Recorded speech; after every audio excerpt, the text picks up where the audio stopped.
How to take DMV permit test online at home.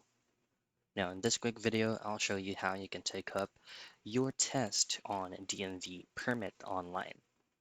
Now, first thing that you have to know before taking the DMV exam is take note that not all state offers online application or online test at home.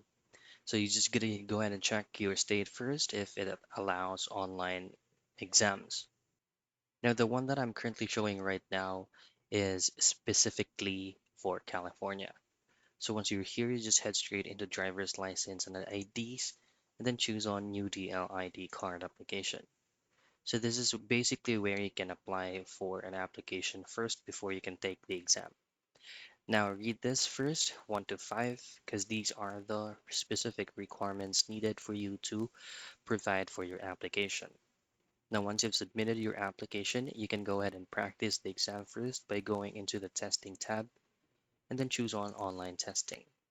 And from here, this is going to be the interactive e-learning course for you to go ahead and practice before you officially take the exam. And that's it. That's how you take DMV permit test online at home.